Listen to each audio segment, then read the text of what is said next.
Good morning, y'all. Welcome back to Barefoot Abbey. We are going to take some time this morning and plant some irises. This is a great time to do that, end of August, early September, and it's quite fitting because Our Lady's Feast of Sorrows, so Our Lady of Sorrows, is September 15th. So I love irises, and they are just such a great match for this feast because they mean Our Lady's sword. So they're a Marian flower, and this is a great time to get a head start on your Mary garden for next May. They're not only for May, they can be all year round. And if we want to have irises in the spring, now's the time to do it. So let's get started. So I've started a couple holes here, and we really want to start our irises in the fall because we want to give them enough time to get established before frost. And that's going to help them be a lot stronger in the spring. And we're not going to do them very deep because they're rhizome. We want them to be a little bit above the ground. We don't want their leaves covered. We want just everything covered of the roots except the very top edges where they meet all of the leaves that are on here. And you'll see when I pull these out that they are basically, it looks like a plant that was cut off after the leaves were basically done for the year. So I got these irises from Shriners, and they arrive in this, box with air holes and this packing here, natural packing. And this is just a little setup of what you receive for the rhizomes. So you've got the roots down here, the rhizomes at the base here, and then you've got the leaf fan.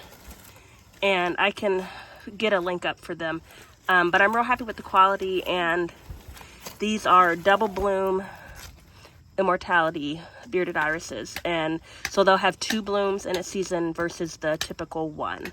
So I'm excited about that. So because these need to be only buried right under the surface with the rhizome, I dug a hole and I then backfilled it with some container soil I had because I want it to really be able to drain well.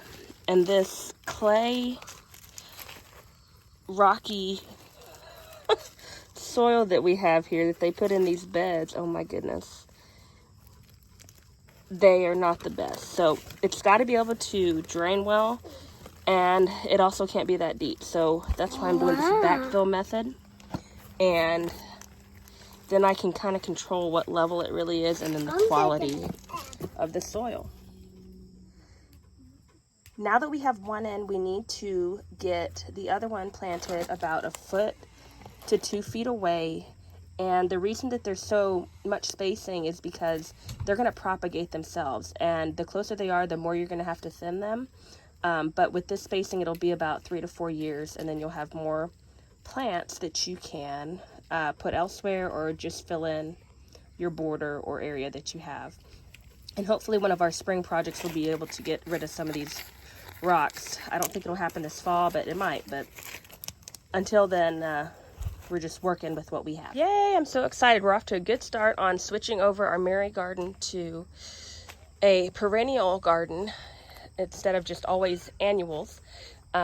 We had some Coreopsis, but that burnt up, and that's like a cousin to marigolds. But I'm hoping that these will get established and have a good growing start. And one little tip also is to just, every time you plant something, to save the tag so you know where it's from, what type it is, and just that general information in case you ever need to Google it if they get sick or anything like that. So, all right, so we've got all these in the ground now, and these boxwood and holly bushes definitely need a trim, but that will be later this fall, hopefully. And of course, you could, if you're in a climate that is not as hot as ours in the south down here, you could get these planted in July.